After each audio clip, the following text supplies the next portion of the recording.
এই যে মশাই, আমার বাড়ির সামনে রাস্তায় আপনি কলসিটা ভেঙে ফেললেন যে, সমস্ত টুকরোগুলো কুড়িয়ে নিয়ে অন্য জায়গায় ফেলবেন, আপনাদের রহিমপুর গ্রামে নিয়ে চলে যাবেন, ঠিক আছে?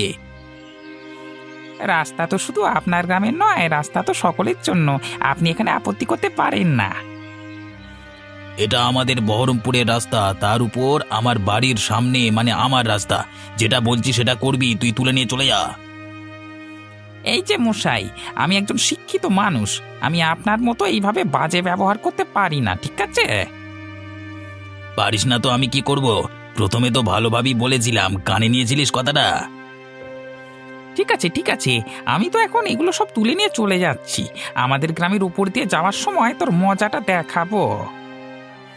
যা পারিস করবি, যা। এখন এগুলো তুলে নিয়ে ঘর যা। সবাইকে দেখে নেব। হ্যাঁ,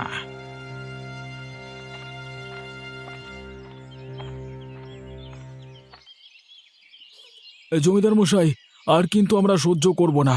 দিন দিন বহরমপুরের অত্যাচার বেড়েই চলেছে। কেন, কি হয়েছে বলো? আবার কি করেছে ওরা? শুনলাম নাকি ওদের গ্রামের উপর দিয়ে গেলে প্রচণ্ড অত্যাচার করছে ওরা, রাস্তাটা নাকি ওদের একার। এসব কি বলছো তুমি? আমাদের সাথে ওদের শত্রুতা ঠিক আছে, কিন্তু রাস্তা তো সবার। এইভাবে অত্যাচার করা ঠিক নয়। আমি এসব শুনি আপনাকে বলছি, কিছু একটা করতে হবে আমাদের। এইভাবে আমরা আর মুখ বুজে সহ্য করব না।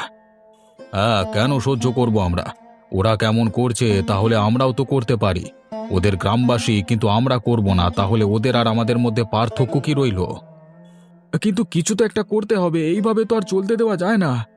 রাজশেখর আমার বন্ধু ছিল, কিন্তু এইভাবে যে সমস্ত কিছু শেষ হয়ে যাবে, শত্রুতায় পরিণত হবে, এটা আমি ভাবিনি। যখন হয়ে গেছে তখন তো আর কিছু করবার নেই। এবার ভাবতে হবে যাতে এত অত্যাচার না হয়। আচ্ছা ঠিক আছে, আমি ঘরে গেলাম। আমি ভাবছি, দেখছি কি করা যায়। তুমি বাড়ি যাও, আজকে আর আমার ভালো লাগছে না। আচ্ছা জমিদার বাবু, আপনি যেমন বলবেন।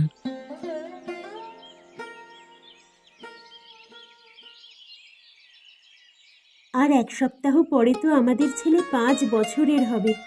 এবার কি জন্মদিন ধুমধাম করে হবে? না না, এবারে কিছু করবার ইচ্ছে নেই, হাতে সেরকম ভাবে অর্থ করি নেই। ঠিক আছে, তাহলে ছেলেটার 10 বছর হলে একটা বড় করে ধুমধাম করে জন্মদিন পালন করা হবে, সারা গ্রাম খেতে আসবে। হ্যাঁ, আমিও এটাই ভাবছিলাম। ততদিনে হাতে ভালোই টাকা পয়সা চলে আসবে। বাবার সাথে থেকে থেকে জমিদারিটাও শিখে যাচ্ছি, পরে তো আমাকেই চালাতে হবে, তখন অর্থের কোনো অভাব থাকবে না। তাহলে তুমি বাবার সাথে ভালোভাবে কথা বলে নাও, উনি কি বলেন আগে শুনো। হ্যাঁ, বাবার সাথে কথা বলে নেব। বাবা তো আমাকে বলেছিলেন 5 বছর হলে ভালোভাবে একটা অনুষ্ঠান করতে, কিন্তু এখন যা পরিস্থিতি, তাতে অনুষ্ঠান এত বড় করে করা যাবে বলে তো মনে হচ্ছে না। হ্যাঁ, আবার এইসবে শীত পড়েছে, এখন বাজারে সবজিরও বেশ ভালোই দাম। সব কিছুই ভেবে চিন্তে করতে হবে, উল্টোপাল্টা চিন্তা করলে হবে না গো। দেখো, আমাদের ছোট্ট ছেলেটা কত সুন্দর খেলা করছে শুয়ে শুয়ে, কত খুশিতে আছে আমাদের ফুটফুটে ছেলেটা, মুখে হাসি আর ধরে না। দেখো দেখো, তুমি শুনলে তো, বাবা বলল এই একটু একটু কথা শিখেছে আর কি। হ্যাঁ, এই দেখো, কত সুন্দর মা বলে ডাকছে। জমিদার বাবু, ও জমিদার বাবু। কে আবার ডাকে বাইরে থেকে? কে এসেছেন? জমিদার বাবু, আমি ভেতরে আসতে পারি? আচ্ছা, ভেতরে এসো, কি বলবে বলো।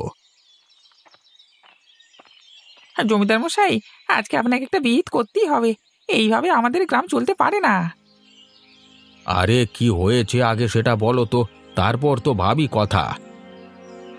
শুনুন তাহলে, আজকে সকালে আমি বহরমপুর গ্রাম থেকে কয়েকটা মাটির কলসি কিনে নিয়ে আসছিলাম।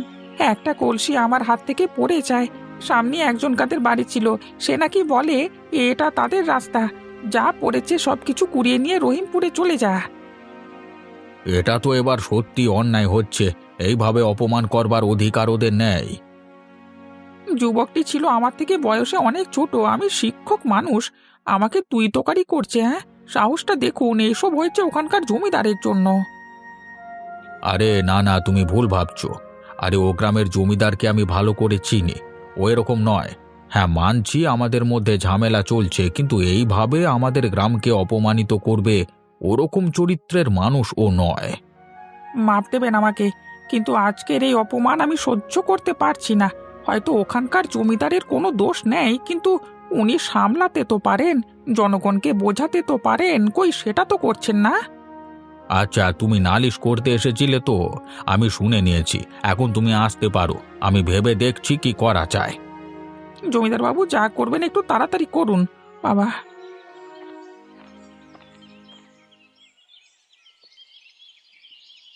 হ্যাঁ বাবা, একটা কথা বলবার ছিল।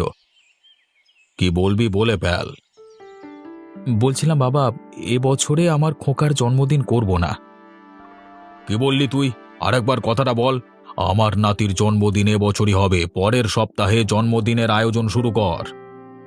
কিন্তু বলছিলাম বাবা, আমার হাতে এখন অত টাকা কড়ি নেই, তাই জন্য ভাবছিলাম 10 বছরে করব। তোর কাছে টাকা নেই তো কি হয়েছে? তোর বাপ কি মরে গেছে নাকি? বাকি টাকা আমি দেব। কেন রে? হ্যাঁ, আমি আমার নাতির জন্য টাকা খরচা করতে পারি না? না বাবা, আমি সেটা বলতে চাইনি, কিন্তু আর কোনো কিন্তু না, আমার কথা শেষ কথা। এর খেলাফ হলে জানিস তো আমি কি করতে পারি। কথাটা মাথায় রেখে কাজকর্ম কর। আর হ্যাঁ, সমস্ত গ্রামবাসী সহ পাশের গ্রামের সমস্ত গ্রামবাসীকেও নিমন্ত্রণ করবি। কিন্তু অনেক অতিথি হয়ে যাবে তো তাহলে। আমি যেটা বলছি সেটা করবি, আর আমাদের সকল গ্রামবাসীকে জানিয়ে দিবি পাশের গ্রামের সাথে যেন খারাপ ব্যবহার না করে। আর যখন রহিমপুর গ্রামের জমিদারের কাছে যাবি, এ কথাটাও তাকে জানিয়ে দিবি। আমি আবারও শান্তি চাই। আচ্ছা বাবা, আমি তাহলে আয়োজন শুরু করে দিচ্ছি, না হলে আর হবে না। তুই যা পারিস কর, কিন্তু আমার নাতির জন্মদিন ধুমধাম করে হবে, পুরো গ্রাম খাবে। আমার বাড়িতে যেন 1 গ্রাম অতিথি হয়। শীতকাল পড়ে গেছে, রোদে কাজ করতে কি মনোরম লাগছে। হ্যাঁ, তবে সকাল সকাল উঠে মাঠে আসা বড্ড কষ্টের। সকালে ঘুম ভাঙতেই চায় না। দিন দিন যেন কুয়াশা বেরিয়ে চলেছে। সকালে উঠলে নিজেকে ছাড়া আর কাউকে খুঁজে পাওয়া যায় না। হ্যাঁ, একদম ঠিকই বলেছিস তুই। আরে তুই কখন এলি রে? আমি তো দেখিনি তুই কখন এসেছিস। অনেকদিন পর দেখা হলো। হ্যাঁ রে বন্ধু, কি করব বল, আমি খুব ব্যস্ত। আমি তো বাণিজ্য করতে বাইরে চলে যাই, তাহলে আর আমায় দেখতে পাবি কিভাবে? যাই হোক, অনেকদিন পর দেখলাম, ভালো লাগলো তোকে। তোর ছেলে কেমন আছে রে? হ্যাঁ হ্যাঁ, ছেলে এখন ভালোই আছে। কিছুদিন আগে শরীরটা খারাপ করেছিল, তখন আবার আমি বাইরে ছিলাম। তোর বৌদিকেই দেখাশোনা করতে হয়েছিল। বাইরে থাকলে এই এক জ্বালা, সময়ে পাশে থাকতে পারবি না, পরিবারের কাছে সব সময় থাকতে পারবি না। হ্যাঁ হ্যাঁ, জ্বালা যন্ত্রণা তো অনেক আছে, কিন্তু দুটো টাকা রোজগার করতে গেলে যেতে হবে। আর হ্যাঁ শোন, তোকে যেটা বলতে এসেছিলাম, কালকে সকালে একবার আমাদের বাড়িতে যাস। হ্যাঁ, বাবার সাথে একটু কথা বলবি। কি নিয়ে কথা বলবো রে? তুই কালকে গেলেই বুঝতে পারবি। এখন আমি চলি, দেরি হয়ে যাচ্ছে।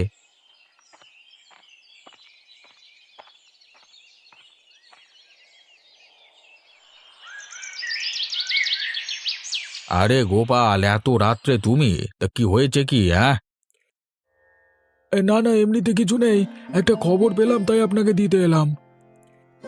কি খবর পেয়েছো বলো।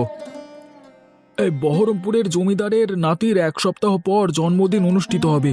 সেখানে আপনাকে সহ সকল রহিমপুরের গ্রামবাসীকে নিমন্ত্রণ করা হবে, গোপন সূত্রে খবর পেলাম। বাহ, এ তো খুব ভালো কথা। এটাই হচ্ছে একটা সুযোগ। ওখানে গিয়ে আমাদের গ্রামের গ্রামবাসীরা সবকিছু লণ্ডভণ্ড করে দিয়ে চলে আসবে। তুই মূর্খ, আমি ওই সুযোগের কথা বলছি না। আমি আবার মিলন চাইছি। আমাদের কোনো গ্রামবাসী যদি সেখানে গিয়ে বিশৃঙ্খলা সৃষ্টি করে, তাহলে তাকে আমি গ্রাম থেকে বহিষ্কার করে দেব। সকলেই ভদ্রভাবে যাবে, খাবে, অনুষ্ঠান শেষ হলে বাড়ি আসবে। এই সুযোগে আমি আবার রহিমপুর এবং বহরমপুরকে একসাথে করব। আপনি সত্যি মহান।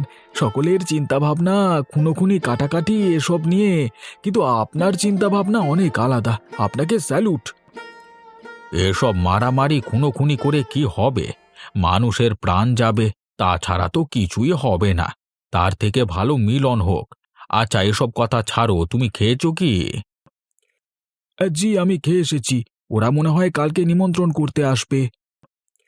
আমার বন্ধুটাও সকলকে একসাথে করতে চায়, না হলে সে নিমন্ত্রণ করতো না।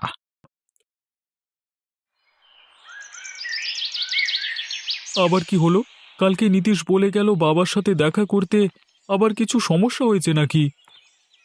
উফ, ঠান্ডাটা বড্ড বেড়ে গেল। আবার এর মধ্যেই কাজ করতে হবে, এই কুয়াশায় বেরোলে শরীরটা খারাপ হয়ে যাবে। ওই তো বাবুর বাড়িতে চলে এসেছি। নীতিশ সামনে দাঁড়িয়ে আছে বলে মনে হচ্ছে। আয় আয় শুভঙ্কর, আয়, তোর জন্যই অপেক্ষা করছিলাম। চল ভেতরে চল, অনেক কারণ আছে তোকে এত সকাল সকাল আসতে বলবার।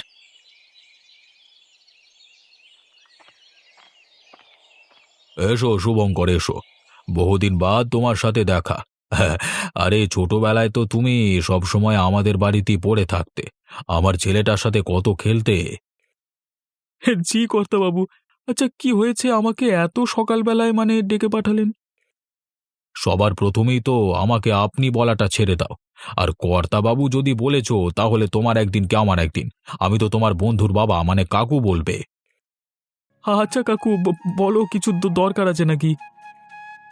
আরে, পরের সপ্তাহে আমার নাতির জন্মদিনের অনুষ্ঠান পালিত হবে। সেখানে দুদিনের অনুষ্ঠান হবে, দুদিন তোমার নিমন্ত্রণ। এবার কাজের কথায় আসি। হ্যাঁ, এখন তুমি যাবে সোজা রহিমপুর, গিয়ে ওখানকার জমিদারকে এই পত্রটা দিয়ে আসবে। পত্রে সবকিছুই লেখা আছে, শুধু দিয়ে চলে আসবে। তুই তাহলে ঘোড়া নিয়ে বেরিয়ে যা। আচ্ছা কাকু, তুমি যেমন বলবে।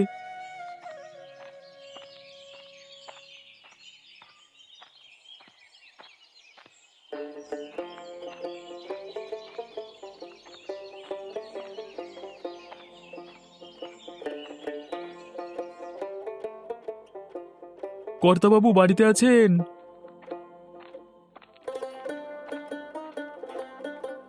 হ্যাঁ আছে, কেন? কর্তাবাবুর সাথে দরকার আছে। আমায় বহরমপুরের জমিদার মশাই পাঠালেন এখানে। ঠিক আছে, ঘোড়াটা পাশে বেঁধে আমার সাথে ভেতরে এসো।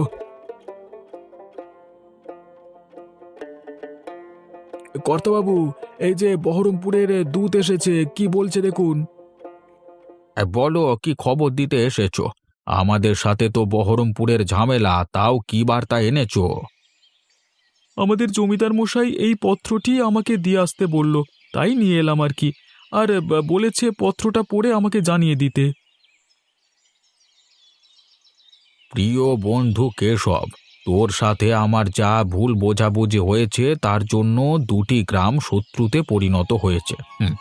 পরের সপ্তাহে আমার নাতির জন্মদিন উপলক্ষে দুদিনের অনুষ্ঠান, তুই সহ সকল গ্রামবাসীদেরকে নিয়ে আসবি, নিমন্ত্রণ রইল। এই দিনে সমস্ত কিছু মিটিয়ে নেব। আচ্ছা, তোর গ্রামবাসীরা যেন কোনো বিশৃঙ্খলা সৃষ্টি না করে। ঠিক আছে। কর্তাবাবু, আপনি যাবেন? হ্যাঁ, আমিও যাব, আর তার সাথে পুরো গ্রামও যাবে। দূত, তুমি জানিয়ে দিও।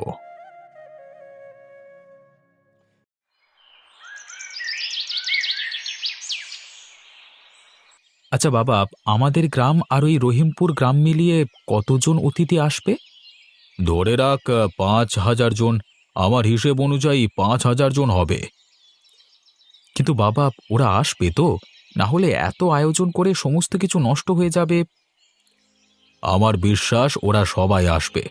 এক সময় দুই জমিদার আমরা বন্ধু ছিলাম, বন্ধুত্বটা ভেবে আসবে। এলেই ভালো, আবার সমস্ত কিছু ঠিকঠাক করে নেব। আবার আগের মতো সবকিছু লেনদেন হবে, আমাদের ব্যবসাতেও লাভ হবে। আমি ব্যবসা দেখছি না, দুই গ্রামের মধ্যে শত্রুতা এতটাই বেড়ে গেছে, কদিন পর খুনোখুনি হবে। তার থেকে আমি মাথা নত করে নেব, তাহলে গ্রামে শান্তি ফিরবে। হ্যাঁ বাবা, সেটাই ভালো হবে। কাকু, ভেতরে আসবো?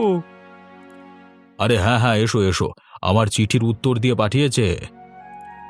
হ্যাঁ কাকু, বলেছে ওরা সকলে আসবে, কোনো বিশৃঙ্খলা হবে না, তোমার স্বপ্ন সত্যি হবে। আমি তোকে বলেছিলাম না ওরা সবাই আসবে, দেখেছিস তো, সেটাই হলো।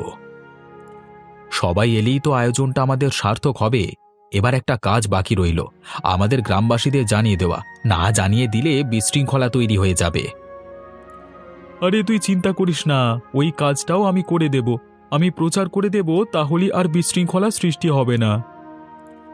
তুমি অনেক দিন পরে আমাদের বাড়িতে এলে বটে, কিন্তু কাজকর্ম সব আগের মতোই করছো। তুমি সবার সাহায্য করো। আমি এত বড় হয়ে একটা কথা ভালোভাবে বুঝেছি, কাউকে সাহায্য করলে তবেই নিজের ভালো হয়। গ্রামবাসীগণ, সকলে শুনুন বিশেষ ঘোষণা। কি ঘোষণা আছে গোপালদা? একেবারে বিশেষ ঘোষণা বলছো? আরে মাস্টার মশাই, আগে আমাকে বলতে দেবে তো, কি ঘোষণা শুনে নাও। হ্যাঁ হ্যাঁ, একটু তাড়াতাড়ি বলো। শুনুন গ্রামবাসীগণ, আগামী সপ্তাহের বহরমপুরের জমিদার মশাইয়ের নাতির জন্মদিন উপলক্ষে আমাদের পুরো গ্রামবাসীকে নিমন্ত্রণ করে গেছে। জমিদার কেশবচন্দ্রের আদেশ, সকল গ্রামবাসী ওইখানে উপস্থিত থাকবেন। আর যদি কেউ বিশৃঙ্খলার সৃষ্টি করে তাহলে তাকে গ্রাম থেকে বহিষ্কার করা হবে। সকলে ভদ্র আর সুশীল ব্যবহার করবে। এই গোপাল, তোমরা যাও, আমি যাব না। এই কদিন আগে আমার সাথে ওরা কি দুর্ব্যবহার করেছিল। আর হ্যাঁ, এটাও শুনে রাখো গ্রামবাসীগণ, যে যে ব্যক্তি সুস্থ থাকবার সত্ত্বেও যাবে না, তাদের কঠোর শাস্তি এবং জরিমানা হবে। কি জোর জবস্তি বলো দেখি, নিজের ইচ্ছায় কোনো দাম নেই। এখানে আমার কিছু করবার নেই, এটাই জমিদার মশাইয়ের আদেশ। জমিদার মশাই সকলকে একত্রিত করতে চাইছেন। কিন্তু সেটা কি হবে? সেটা তো আমি বলতে পারবো না, কিন্তু চেষ্টা করে তো দেখা যেতেই পারে। ওরা যদি ভালো আচরণ করে তাহলে আমরা কেন পারবো না, না হলে আমাদের গ্রামের বদনাম হয়ে যাবে। শুনুন শুনুন শুনুন, বিশেষ ঘোষণা। যারা বাড়িতে আছেন তারা বাড়ি থেকে বেরিয়ে আসুন, জমিদার মশাইয়ের বিশেষ ঘোষণা আছে। আগামী সপ্তাহে আমাদের জমিদার মশাই অর্থাৎ রাজশেখর বাবুর নাতি ঈশানের জন্মদিন উপলক্ষে 2 দিন অনুষ্ঠান হইবে। সকল গ্রামবাসীদের 2 দিন নিমন্ত্রণ। এ শুভঙ্করদা, তাহলে তো ভালোই হবে, একটা ভালো ভোজ পাওয়া যাবে। আরে গোটাটা শেষ করতে দে আমাকে। ও এখনো আছে? বলো বলো, শুনি শুনি। এই অনুষ্ঠানে পাশের গ্রাম অর্থাৎ রহিমপুর থেকে সমস্ত গ্রামবাসীরা আসিবে। কোনো গ্রামবাসী যেন রহিমপুরবাসীদের সাথে অভদ্র ব্যবহার না করে। যে এরকম অভদ্র ব্যবহার করবে তার কঠোর শাস্তি হবে। সকলের সাথে বন্ধুর মতো মিশবে, কারণ আবারও মিলন ঘটবে 2 গ্রামের। শুভঙ্করদা, মিলন ঘটবে তো? আমাদের সাথে ওদের সাপে নেউলে সম্পর্ক, কেউ কাউকে দেখতে পারে না। অনুষ্ঠানের মাঝে ঝামেলা লেগে যাবে না তো? না না, ঝামেলা লাগবে না। যে ঝামেলা করবে তাকে মারতে মারতে বের করে দেওয়া হবে। অনেক লাঠিয়াল পাহারা দেবে। তার সাথে রহিমপুরের মোড়ল মশাইও আসবেন। বিশৃঙ্খলা হলে আমাদের গ্রামের নামে বদনাম ছড়িয়ে যাবে। নিশ্চয়ই সেটা কেউ চায় না। না না, সেটা আবার কেউ চায় নাকি? ঠিক আছে, এটাই ঘোষণা ছিল। যারা যারা শুনেছ বাকিদের জানিয়ে দিও, খুব কঠোরভাবে অনুষ্ঠান অনুষ্ঠিত হবে। আরে রাজশেখর, তোর নাতিটাকে কি ফুটফুটে দেখতে হয়েছে, হ্যাঁ? সবার ঘরে ঘরে যেন এরকম একটা চাঁদের টুকরো আসুক। আজকের এই অনুষ্ঠানে আমি সকলকে জানাচ্ছি যে আমাদের মধ্যে যা যা সত্যি ছিল সেগুলো আজকের পর থেকে আর কেউ মনে রাখবে না। 2টো গ্রাম আবার আগের মতো হয়ে যাবে। নীতিশ, তুই বলেছিলিস অনুষ্ঠান করব না। দেখ, আজকে আমার বাড়িতে 1 গ্রামের অতিথি এসেছে। আবার এই অনুষ্ঠান হলো বলেই সবকিছু ঠিকঠাক হলো। সকলে আমাদের পুত্রকে আশীর্বাদ করুন। আমাদের সন্তান যেন আদর্শ নাগরিক হতে পারে, সকলের সাহায্য করে। আমাদের খোকাবাবু অনেক বড় মানুষ হবে, খোকাবাবুর সাথে আমরা সবাই আছি। আজকের দিনটা আমাদের 2 গ্রামের কাছে খুবই স্মরণীয় হয়ে থাকবে। রাজশেখর, তুই যখন চিঠি পাঠাস তখনই আমি ঠিক করেছিলাম আজকে এই সব ঝামেলা মিটিয়ে নেব। হ্যাঁ গোপাল, দেখো, তোমায় আমি বলেছিলাম না, ঠিক ওটাই হলো। জি কর্তাবাবু, আমার ধারণাটি ভুল ছিল। মারামারি খুনোখুনি তো সব জায়গায় হয়, এরকমভাবে সম্পর্ক ঠিক হয়ে যায় খুব কম জায়গায়। একদম ঠিক কথা বলেছেন আপনি। আমরা শান্তি চাই। আমাদের গ্রাম দুটোকে সুন্দরভাবে সাজিয়ে তুলতে চাই দুজনে। পাশেই গ্রাম, কত সুবিধে, সেই সুবিধে নেব না তা তো নয়, ঝামেলা করছি আমরা শুধু। জয় জমিদার রাজশেখর মহাশয়ের জয়। জয় জমিদার কেশবচন্দ্র মহাশয়ের জয়। আমরা চাই যাতে সকলে মিলে মিশে ভালো থাকি। কথাতেই তো আছে, সবে মিলে করি কাজ, হারি জিতি নাহি লাজ।